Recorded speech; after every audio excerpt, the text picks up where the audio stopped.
Gente, boa noite. Boa noite. É um prazer estar com vocês. E não é jargão de pregador, porque o pregador sempre chega e fala um prazer e tal. Nós chegamos agora já no fim da tarde, aqui em Friburgo. Eu e minha família. Você já conhece a minha família pela foto, né? Eu vi que vocês colocaram uma foto nossa aí.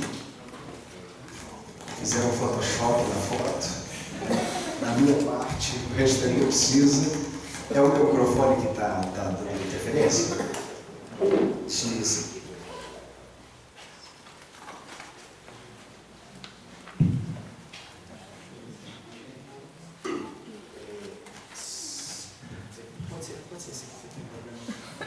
Eu tenho mais de consultante. Chegamos então a apresentar minha família, a minha esposa, a Andresa, dá um sinalzinho. Uma bênção na minha vida. Pensa numa esposa de Jesus. A Andresa sempre me abençoou muito e o Senhor me deu, junto com ela, 3 bênçãos. A Luísa, o Azaf e o Josué.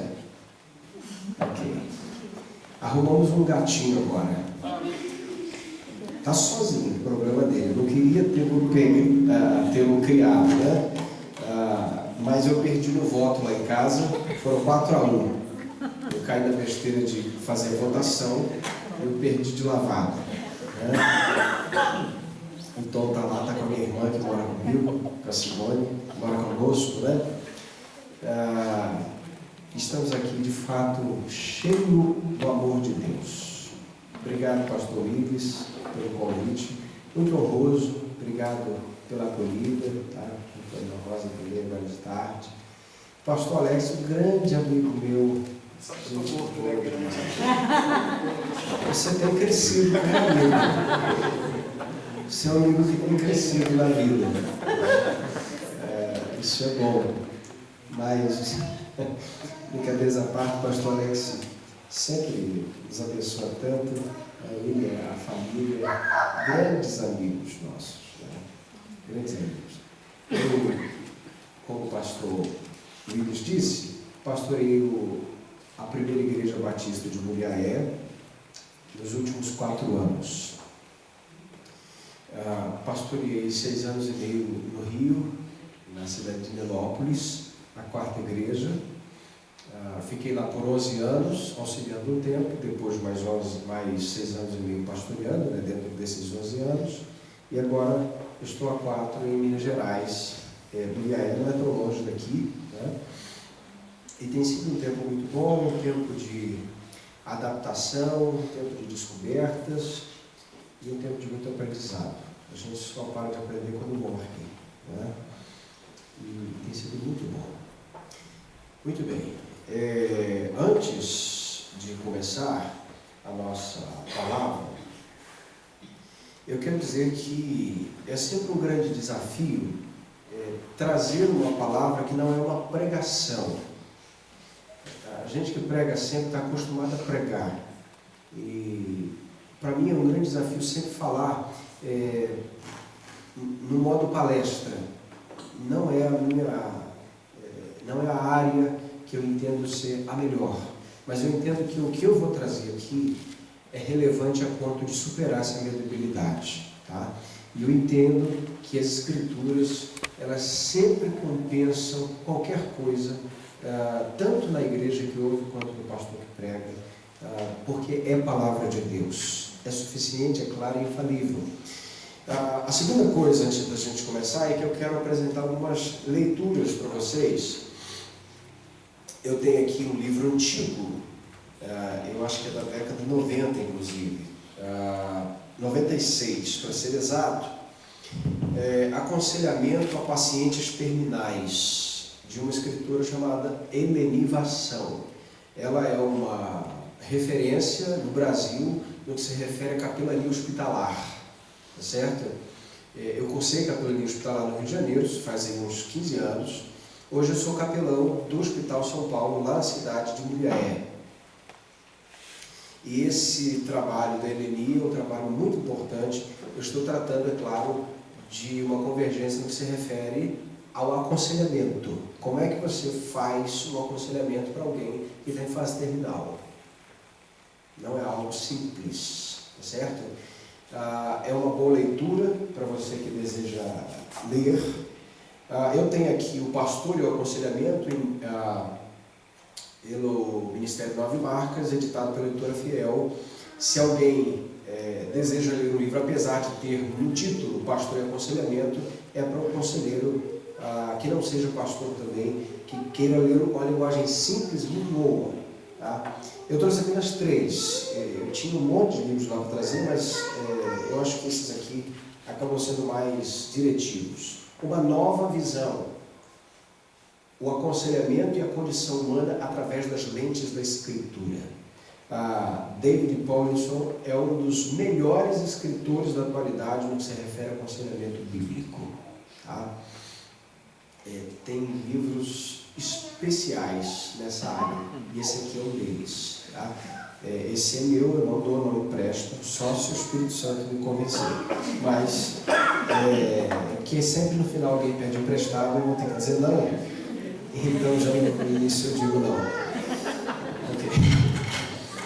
Gente, brincadeiras à parte, leiam tudo que vocês puderem de bom. O apóstolo Paulo, em algum momento, ele diz: persiste em ler. Leia. Ler abre uma janela para o mundo.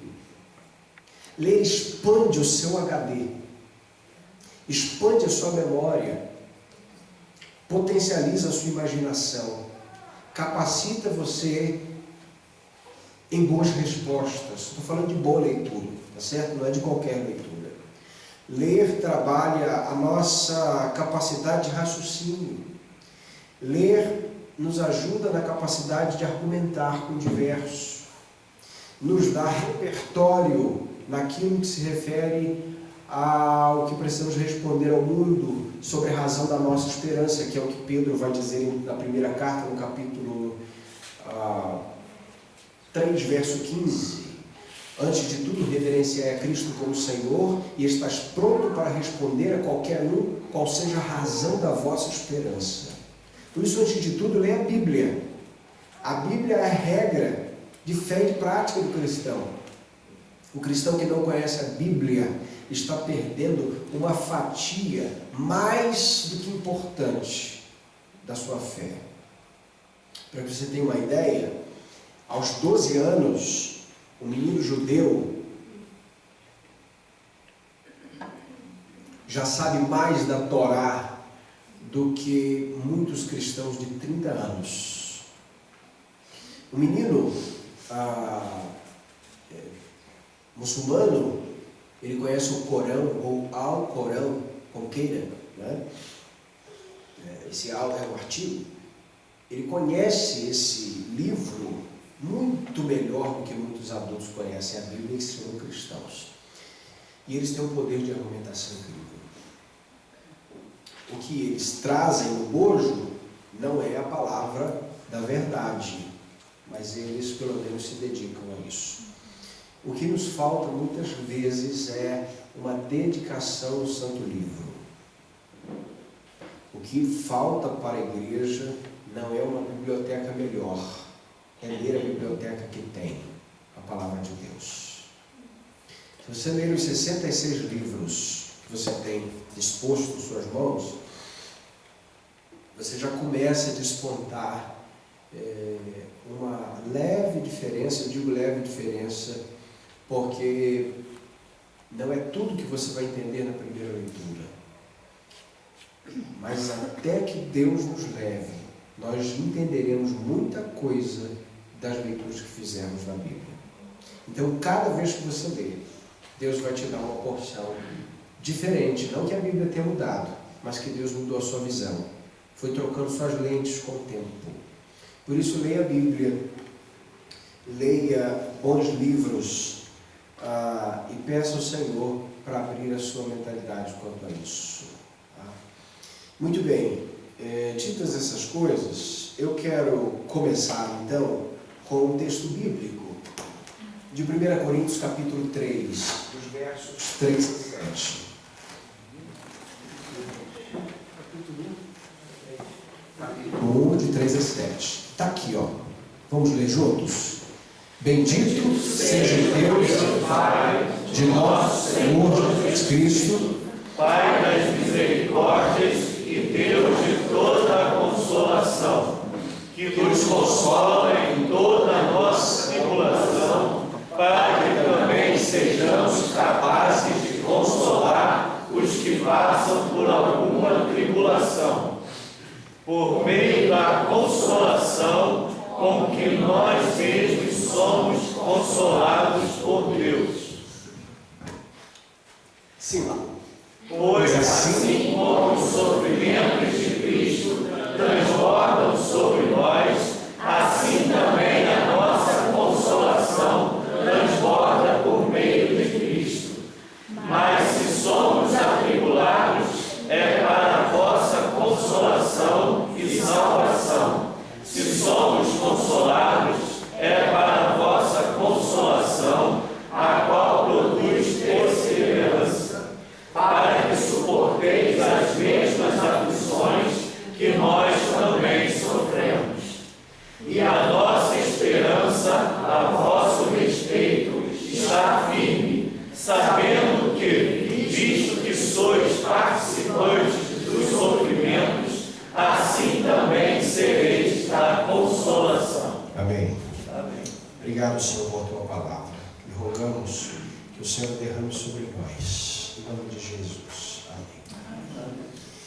A intenção nessa noite não é fazer a exposição desse texto, mas fazer uma introdução para que ele possa, até domingo, fazer muito sentido para nós. Esse texto é um texto que trata da consolação de Deus na nossa vida, na nossa tribulação. E interessante que ele diz, para que sejamos capazes de consolar alguém que passa por tribulação. O que é um conselheiro? Quem é a pessoa que Deus usa para aconselhar alguém? Um conselheiro tem idade? Um conselheiro tem que ter uma formação necessariamente? Biblicamente não. Ele não precisa ter idade, X ou Y, embora nós sabemos que a experiência conta muito em qualquer âmbito da existência. Mas não é necessário que seja uma prerrogativa que alguém aconselhe outro alguém e tenha uma idade X para cima. Vou lhe dar um exemplo. Uma jovenzinha da nossa igreja, ela tem 12 anos e um elemento da sociedade mulherense, mais ou menos da mesma idade, a pediu em namoro. E aí eu fui chamado para saber do que se tratava e aconselhar a jovem, né, uma jovenzinha, e os pais estavam ali naquela demanda e entramos em cena e começamos a conversar sobre, e ela também, e conversamos com ela e tal. De repente ela disse assim, a fulana, amiga da igreja, filha de um outro irmão da igreja, me disse que era melhor que eu esperasse e não namorasse agora. Bonitinha, né? O que significa que nós sempre teremos um bom conselho da parte de Deus, apropriado para alguém que esteja conosco, numa linguagem que o Senhor nos dá. Tudo bem? Ela não precisou ter PhD em aconselhamento bíblico, mas ela entende que o temor do Senhor é o princípio da sabedoria, e ela deu ali um conselho: é melhor você esperar. E foi contundente. Eu acho que o conselho dela valeu mais do que o meu, porque fala numa linguagem dela, não é? E isso foi muito bom. Bem, deixa dar alguns conceitos antes da gente entrar rapidamente. Aconselhamento é, por natureza, orientado por demandas. O que é isso? Veja, um pastor não prega por demanda. O pastor tem um schedule de pregação, uma agenda de pregação, e a demanda está pronta. Ele tem que pregar aos domingos, em alguns casos quartas-feiras ou domingo de manhã. Cada pastor tem uma dinâmica diferente, e essas demandas não variam muito, a não ser por necessidades específicas, que sejam Natal, Páscoa, essas coisas. Mas é algo muito linear, digamos assim, não que não dê trabalho, um trabalho imenso, um trabalho exaustivo. Porém, o aconselhamento, ele acontece quando nós não esperamos. É uma demanda que surge e que você não agenda, geralmente. Você pode ter um dia que ajude alguém, mas primeiro você não sabe necessariamente quem naquele dia você vai atender. Por quê? Porque a vida, tanto sua quanto das pessoas que cercam, é dinâmica. E as coisas mudam. Portanto, o aconselhamento é orientado por demandas nesse aspecto. E que demandas são essas? Demandas que o Senhor mesmo põe diante de nós, porque Ele sempre nos ajuda a ajudar a outros. Eu me lembro, quando o meu pai se acidentou, meu pai já falecido desde 2012, mas uma vez ele se acidentou, ele foi parar num local insalubre, chamado Hospital da Posse, lá no Rio de Janeiro. E muitos doentes estavam lá. E ele quebrou a perna em 7 partes. Para que você compreenda, ele tinha uma perna que pendulava, por isso usava muletas, ele caiu em cima daquela perna no banho. Então ela praticamente se arrebentou toda. Foi platina e parafuso para tudo que é lado. Ele mesmo, muito bem curado consigo, ele chamava de contrapeso. E a gente ria disso. Meu pai era uma figura extraordinária, não é? Estar perto dele já era um conselho. E ele disse que quando ele estava lá, que apesar de muito quebrado, ele podia ainda levantar-se e pegar água para um, pegar um biscoito para outro, ajudar o outro, porque ele estava quebrado, mas tinha gente pior do que ele. Ele era um sarador ferido. O que significa que Deus não espera que todos estejamos completamente curados e sarados das nossas demandas interiores para que a gente ajude a sarar alguém. Compreende? Porque perfeição não é glória somente. Nós somos saradores feridos. Nós temos as nossas dificuldades, nós temos as nossas dores, nós temos os nossos traumas, nós temos as nossas questiúnculas em casa. É ou não é? Esposa e esposo, quem nunca teve aí uma pequena querela sobre como estender a toalha? Não é? É claro, aqui o pessoal sabe estender toalha, sabe deixar o calçado na porta, mas não é em todo lugar. Não é? Aqui a igreja é instruída, orientada, vocês não brigam por isso. Não brigam por coisas pequenas, por exemplo, como é que se aperta a pasta de dente, essas coisas não acontecem aqui. Mas o fato é que todos nós temos de enfrentar coisas que nem sempre são agradáveis. Mas ainda assim isso não nos desqualifica a que ajudemos a outros. Por isso, a primeira coisa que nós temos que vencer no que se refere ao aconselhamento bíblico, é claro, estar com o coração saudável pelo Espírito, mas entender que nunca serei quem eu gostaria de ser. Mas eu posso ser um instrumento usado por Deus se eu tiver um coração quebrantado. Ok? O mesmo autor disse que aconselhamento bíblico é um ministério da palavra pelo qual os cristãos ajudam outros a entenderem como o seu coração está respondendo ativamente a Deus em meio às suas circunstâncias de vida específicas e como, vamos ler isso juntos, e como a fé em Cristo Jesus muda as respostas. Nós vamos ver daqui para domingo que aconselhamento tem muito a ver com fé cristã, tem muito a ver com discipular o outro, no Evangelho, o aconselhamento implica em assistência espiritual e emocional, destinado à solução das situações de desajuste geral. Por fim, um último conceito, e aqui eu estou apenas conceituando, o aconselhamento cristão é guiado resolutamente por um conceito bíblico de Deus e de suas intenções para com as pessoas. Veja, conceito bíblico de Deus. Entende Cristo como meio e alvo da mudança. Vamos a essa última frase. Entende Cristo como meio e alvo. Assim como Ele é o caminho, mas também é a porta, Ele é o meio da nossa mudança e é o alvo, é a referência da nossa mudança. Muito bem. Diante disso, gente, a gente fica pensando numa coisa. Como é que alguém que não conhece a Cristo e não conhece a palavra de Deus, preste atenção nisso, que isso é muito importante.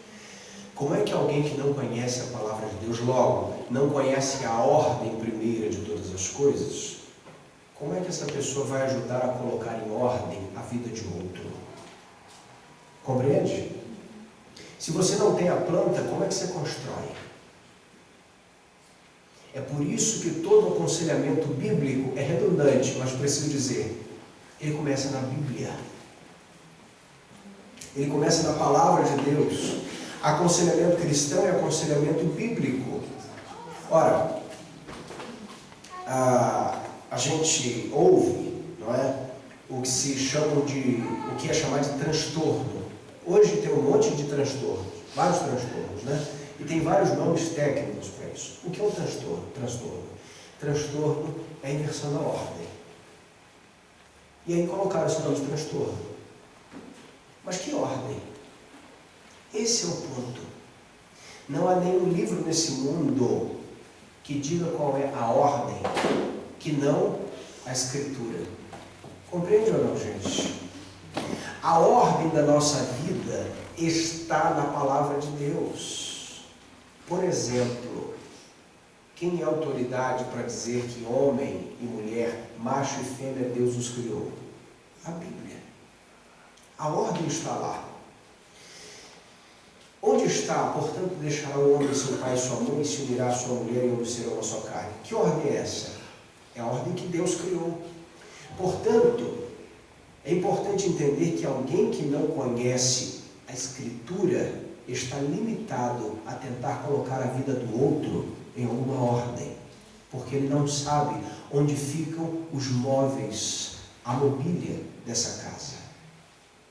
Ele não tem a planta original.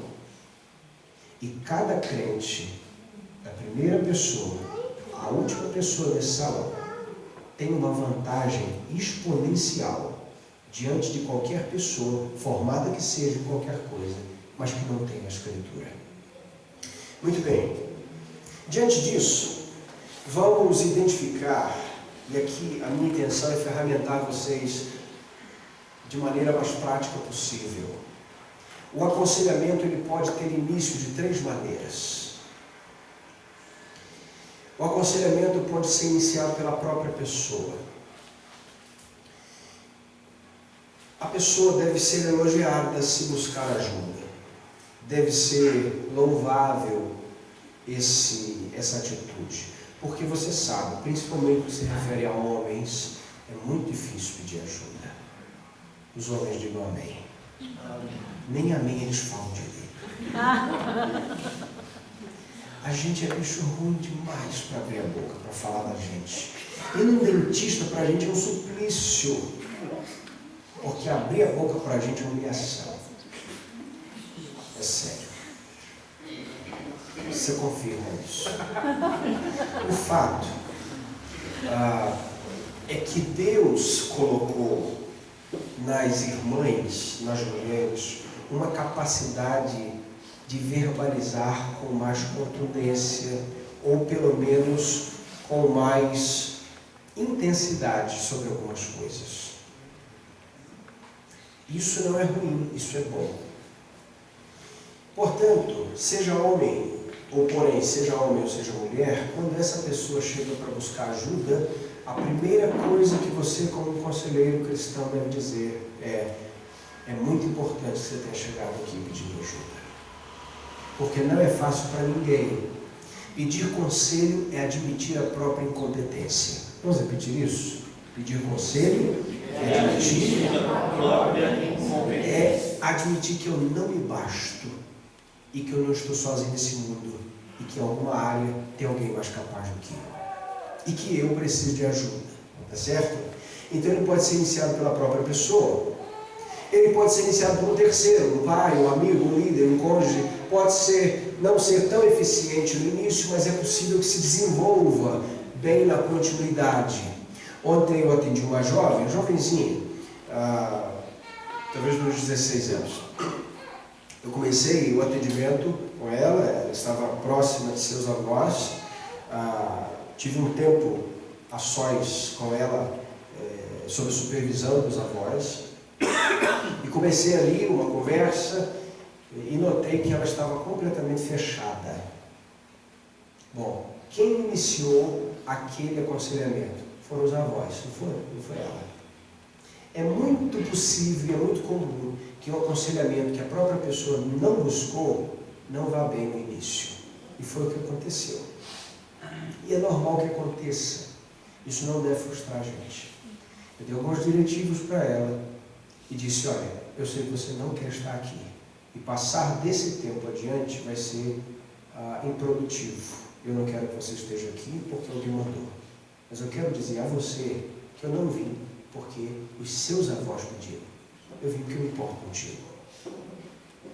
É importante que a pessoa saiba que nós estamos ali como alguém da parte de Deus que pode ajudar. E nós vamos desmembrar um pouquinho isso mais à frente. Por fim, o aconselhamento pode ser iniciado pela pessoa do conselheiro. Ou seja, você como conselheiro cristão, bíblico, viu alguém que tem dificuldade, alguém que tem um vício, alguém que tem um mau costume, alguém que faz algo no meio da comunidade que não soa muito bem, você de repente aborda essa pessoa e começa ali a conversar, começa a dar diretrizes. Isso também é muito importante. Bem, qual é o problema de um aconselhamento que seja não bíblico ou que seja equivocado? É que quando nós diagnosticamos errado, nós prescrevemos o remédio errado. Ok? E alguns princípios que o Senhor nos mostra, não só na palavra diretamente, mas também em outras literaturas cristãs que têm por base a palavra, que há princípios que nós não podemos abrir mão. Bem, deixa eu trazer aqui uma frase de um escritor que eu gosto muito, chamado John Piper. Ele disse o seguinte: o aconselhamento bíblico deve ir ao coração de nossos problemas e ao coração da solução de Deus. O que significa que sempre levará a cruz às profundezas do pecado e às maiores alturas da graça revelada. Bem, o que John Piper está fazendo com essas palavras? O que ele está dizendo? Aconselhamento bíblico, meus irmãos, é, em tese, confrontar a desordem que o pecado gera em cada um de nós. Não dá para aconselhar biblicamente se nós não tivermos diante de nós a graça revelada na cruz, o padrão de Cristo, e levando em conta o resultado da queda e do pecado. Por isso, é muito comum, pelo menos lá na nossa realidade, que pessoas não crentes venham pedir conselhos. E não é sempre que a gente pode atender, porque a demanda é grande. Mas veja, um casal que está com dificuldades e vem pedir conselhos ao pastor ou a um líder cristão. Nós temos duas opções. A primeira é colocar uma gaze sobre o tumor. O que é isso? Você dá 7 passos para ser feliz. Você diz, saia, vá ao teatro, ajude sua esposa a arrumar a casa, seque o banheiro. Você não arranhou a superfície. Essas coisas são importantes? As irmãs dizem amém. Hoje eu lavei uma loucinha para a esposa. A gente pontua isso. Agora veja, isso não salva o casamento, embora ajude a destruir, embora ajude a uma boa manutenção, mas essa não é a veia que leva o bom sangue de Cristo a correr nas artérias dos relacionamentos. Absolutamente. Quando nós estamos tratando de um pecador não convertido, nós precisamos evangelizá-lo. Porque nós precisamos estar conscientes de que o Senhor nosso Deus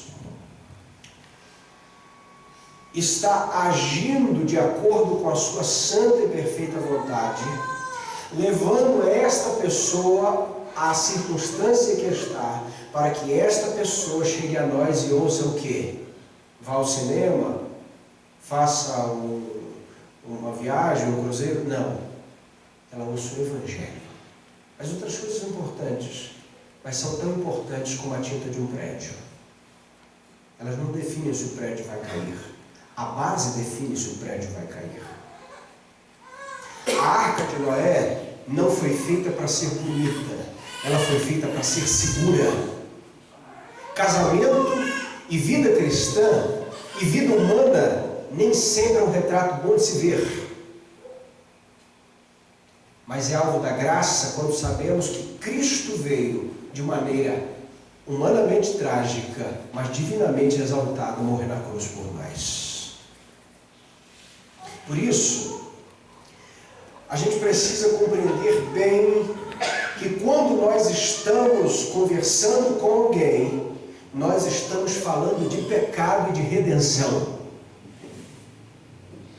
Por mais santo que pareça o marido que esteja querendo salvar um casamento, que, aspas, o problema é a esposa, ele também precisa de redenção em várias áreas, e Deus há de dar ao conselheiro o caminho para alcançar também as áreas que precisam de reconstrução na vida desse santo. Até aqui vocês estão me acompanhando? Sim ou não? Digo amém. Ok. Alguém dormindo? Não. Benção. Só espírito de oração, né? Ok. Perceba. Da mesma maneira, quando nós tratamos com crentes, nós estamos tratando de santificação. Quando tratamos com ímpio, tratamos de salvação, de justificação, de redenção. Quando tratamos com crentes, estamos tratando do processo de santificação. A diferença é apenas do ponto em que você pega, mas tudo é evangelho. Tudo é evangelho, do início ao fim. Não abra mão do evangelho da cruz. Como é bom ser confrontado com as verdades antigas do evangelho. Como é importante. Por isso que Davi vai dizer, se foi bom ser repreendido. Por quê? Porque a nossa mente vai sendo capacitada a relembrar. É por isso que nós ceamos, porque nós somos esquecidos. Fazer isto em memória de mim. Para estar sempre aceso. Porque a ceia, ela é feita como memorial, é claro, uma ordem de Jesus. Mas até que Ele venha. Até que Ele venha, a gente está relembrando. Muito bem. Eu quero hoje trazer, ainda a título de introdução, por que nós, cristãos, vemos as emoções de maneira tão negativa? Quando a gente diz assim, fulano está chorando, é a mesma coisa que se diz assim, fulano é descompensado. Ou então, fulano é sisudo, não chora nunca. Não, esse é o crente top. Por quê? Porque está sempre equilibrado. Aqui usa top também? Não? Ok, já usei. O melhor, né? Eu quero dizer. The best. Aqui é the best? O pastor que está dizendo. Pessoa equilibrada é aquela que não chora. É aquela que passa pela prova usando aquele evangeliquez, dizendo, vou passando pela prova e dando glória a Deus. E está sempre lá na crista da onda. Não é? Não tem nenhum dia de melancolia. Não tem nenhum dia que essa pessoa fica cheia de vontade de ficar na cama e não vê o rosto de ninguém. Crente bom é esse. Agora, crente que tem dia que não quer ver ninguém, tem dia que está assim brocochô, tem dia que chora, tem dia que está passando por dificuldade, isso é coisa que dá em gente. Esse tipo de crente não presta. Nós relegamos as nossas emoções ao campo da inutilidade. Ao campo, eu diria, da pecaminosidade. Que ver um crente chorar é pecado. Você não devia chorar, você tem que crer em Deus. Aí você pega o livro de Lamentações, só de você ler dá pena dele. Que é só choro, é queixa, diferente de murmuração. Crente não murmura, crente presta queixa diante do Pai. Diferente. E você pode abrir o verbo com o Senhor. Senhor, o Senhor pegou pesado comigo. É mais ou menos isso que o Jeremias está falando nos 5 capítulos, nos 52 versículos de Lamentações de Jeremias. Aliás, o termo Lamentações de Jeremias no hebraico não tem tradução para o português. É quase um verbo onomatopaico. O que é um verbo onomatopaico? Quando um galho de árvore quebra, ele faz o quê? Crack. Você escreve isso? Quando é um verbo, não é uma palavra. Quando uma bomba explode, o que você fala? Fortão. Pronto. E quando o profeta está profundamente choroso, ele diz assim: essa é a partícula do hebraico traduzida para nós como Lamentações de Jeremias. É o que Paulo vai chamar de gemido inexprimível. Tá certo? Bem, eu tenho 2 razões hoje pelas quais nós relegamos as emoções ao âmbito da pecaminosidade ou das coisas que são irrelevantes. Primeiro, porque na nossa teologia pessoal, sobretudo com uma influência da teologia patrística, em algumas áreas, é claro. Gosto muito da teologia dos pais da igreja, mas esta área, sobretudo, traz para nós uma influência até hoje de que Deus é um Deus tão imutável, tão soberano, que não tem nenhuma emoção nele. Então, a nossa teologia arranca as emoções da pessoa de Deus. E a gente esquece que toda pessoa tem sentimentos, pensamentos, emoções e toma decisões. Bem, qual é o problema com isso? Porque no nosso caso, emoção é algo reativo. Na minha vida, emoção é a reação a uma experiência. Por exemplo, comi agora, no final da tarde, um bolo de cenoura com cobertura de chocolate. Gerou uma emoção diferenciada em mim. Agora. Mas não foi do dia que eu comi. Ah, só você. Essa emoção foi de inveja, não. Isso é mais um sentimento do que emoção. Veja. A emoção é uma reação a uma experiência, tudo bem? Quando um cachorro pitbull solta-se da corrente e vem para o seu lado, e ele faz aqueles barulhos ferozes, você tem uma emoção diferenciada do resto do dia. E essa emoção te faz um atleta, te dá reações que você não tem geralmente, tá certo? E você reaprende a correr. E tem uns, é claro, que aprendem a ficar imóveis, porque perdem completamente a fala e os ânimos, os movimentos. Quando a gente fala de Deus, como é que Deus vai ter emoção se Deus não reage? Se Deus é proativo completamente? Compreende a nossa dificuldade? Quando a gente fala das emoções de Deus, gente, isso soa demais, soa mal demais para a gente. A gente não sabe lidar com Deus que se alegra. A gente não sabe lidar com um Deus que é ao mesmo tempo imutável, mas que reage a nós. Que é soberano em todas as coisas, em todos os níveis da existência e do universo, mas que se dá a reagir conosco, de alguma maneira, não sempre como queremos.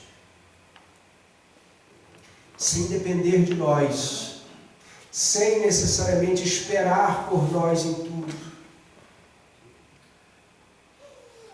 Ao mesmo tempo, sendo tudo que é, se dando a sentir algo conosco. João 11,35. Jesus chorou. Emoções, meus irmãos, é algo tão sério, sentimento é algo tão sério, que quando a gente olha em Apocalipse capítulo 6, a descrição das almas que estão debaixo do altar de Deus é de expectativa. Senhor, até quando tu não vingarás o nosso sangue? Isso não carrega emoção? Na eternidade. Parábola do rico e Lázaro. Como é que está o rico? Como é que estão as emoções de Lázaro? Quando a gente percebe, por exemplo, em Lucas capítulo 15, quando o texto diz no verso 10, porque quando um pecador se arrepende, os anjos se alegram. Então a emoção não é coisa de gente que não tem o que fazer e que é gente incompetente.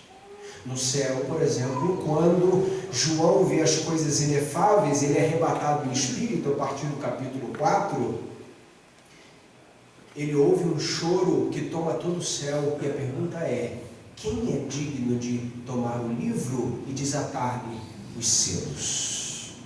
Até que alguém diz: pare de chorar. O leão da tribo de Judá, a raiz de Davi, venceu. Extraordinário.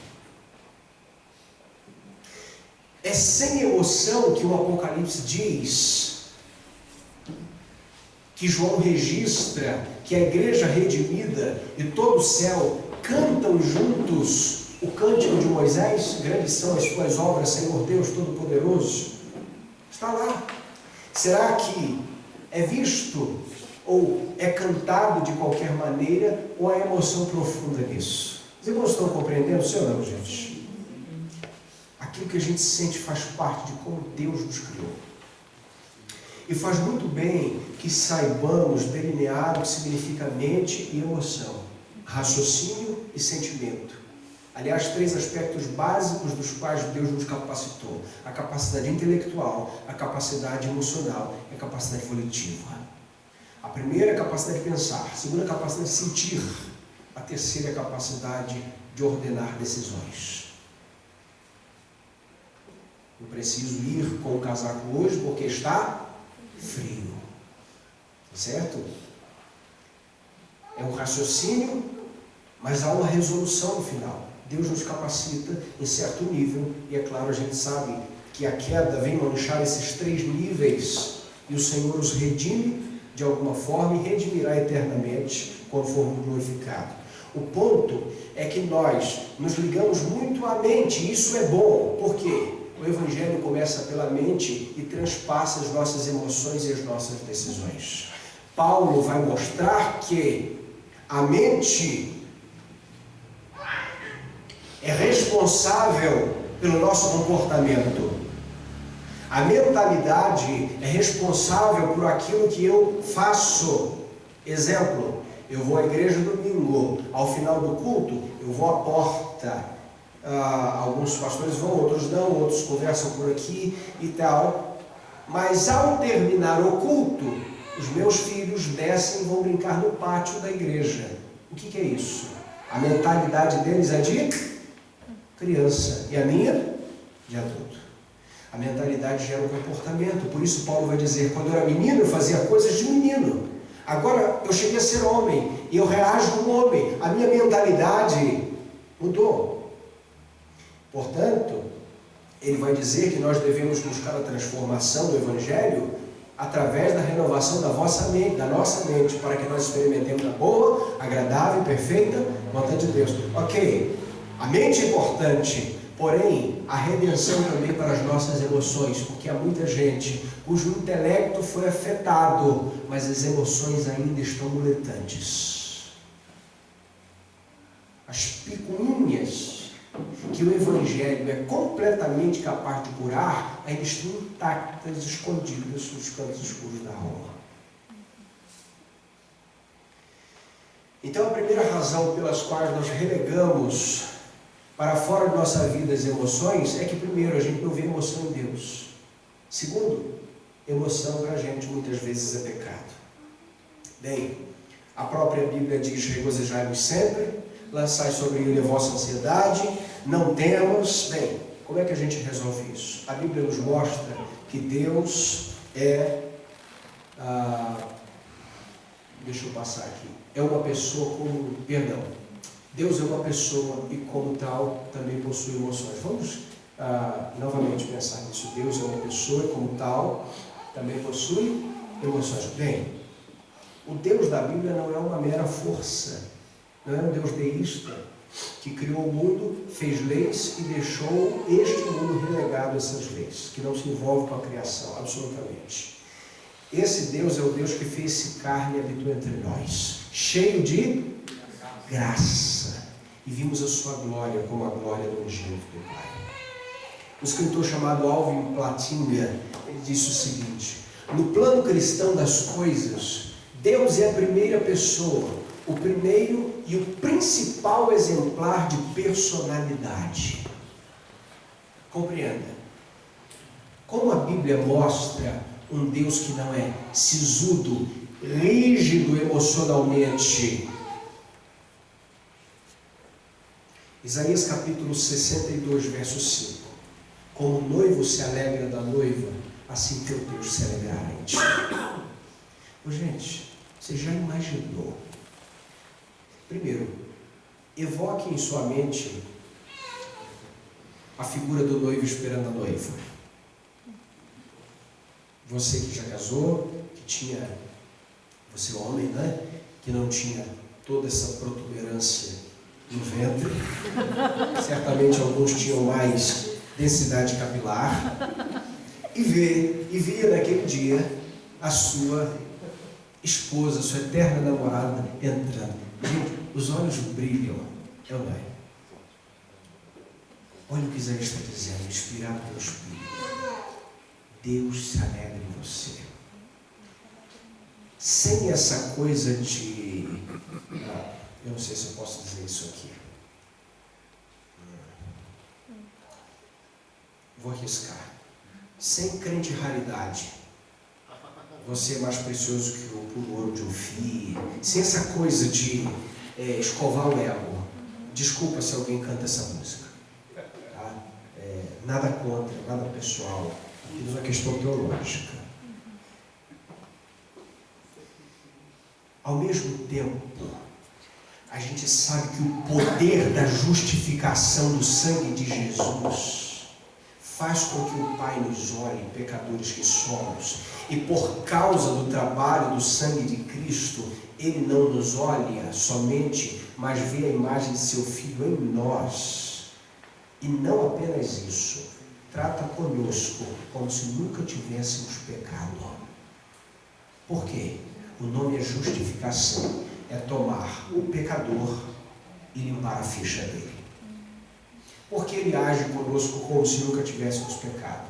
Porque Ele afasta de nós as nossas transgressões. E não lança mais em rosto. Lembra de Levítico capítulo 16? 2 bodes, um para Deus e um para Azazel. Alguns dizem, erradamente, que Azazel é o diabo. Não é? Então é um sacrifício para Deus e outro para o diabo. Essa teologia vai gerar Satanás como corredentor. Porque os pecados foram colocados em cima de Satanás. Só que Azazel, a gente sabe, é um local muito provavelmente no deserto. Então, um animal é morto e o sangue é derramado.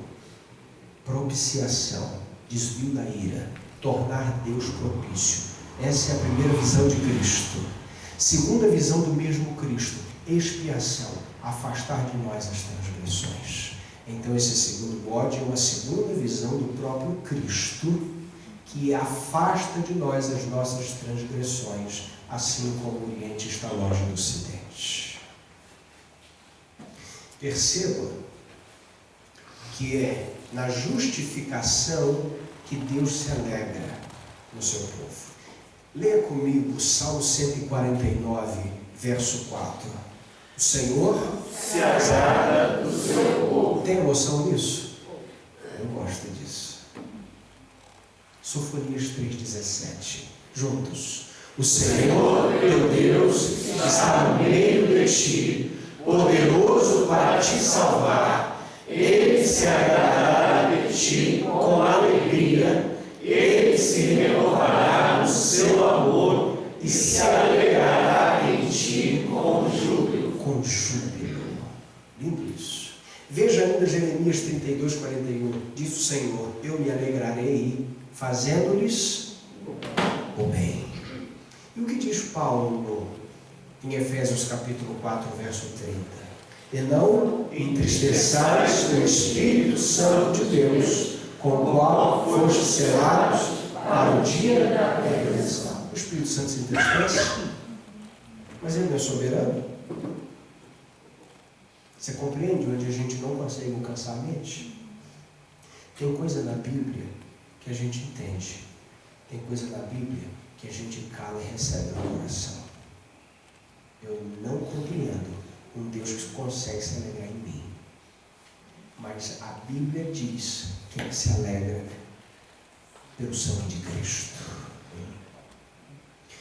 Portanto, é necessário que, como conselheiros, entendamos que Deus criou o que sentimos também.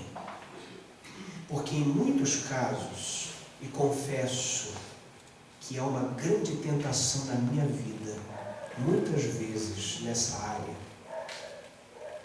em achar que é uma grande bobagem que a pessoa está passando. Vou te dar um exemplo. Eu não quero que leve a mal se esse exemplo não servir para alguém aqui. Alguém que estava com a avó no CTI, uma avó de 92 anos, morre ou não morre? 6 meses na UTI. Essa senhora, crente, fiel, é levada pelo Senhor. Na minha cabeça, eu não aceito que um filho ou um neto entre em desespero por causa disso. Primeiro que é salvo. Na engrenagem da minha mentalidade, no dia do sepultamento do meu pai, foi um dia de alegria.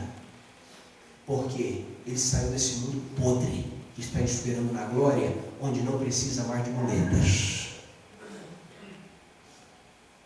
Mas compreenda, esta é a minha mentalidade. A mentalidade do outro é que ele queria a avó por pelo menos mais um mês. Não tem. Você compreende? E o que precisa acontecer com essa pessoa não é que eu, como conselheiro, a julgue, mas que eu a ajude a sair dessa cadeira, dizendo: filho, reaja, a vida continua. Você entende ou não? Por isso, nenhuma emoção é tola. quando é tratada na presença do Deus que criou as emoções. Por fim, hoje, para concluir o nosso encontro, é bom lembrar que Deus se importa com as nossas emoções. Por quê? A Bíblia mostra isso. Já vimos que Deus tem em si emoções, que sente por nós. Deus amou. A gente vê isso. Deus é amor. Aliás, essa palavra, esta expressão, é uma das expressões mais trinitárias da Bíblia. Porque eu não poderia ser amor, porque amor se pratica de um para o outro. E eu sou somente eu. Deus é três. Deus pode ser amor porque nas três pessoas há amor entre eles. Entre o Pai, entre o Filho e o Espírito, há amor eterno. Por isso ele é amor em si. Eu não sou. Eu recebo e dou. Deus é amor. Bem, é bom lembrar que Deus se importa com as nossas emoções. Ele é o Pai das misericórdias. Vamos ao verso 3 que lemos logo no início. Bendito seja o Deus e Pai.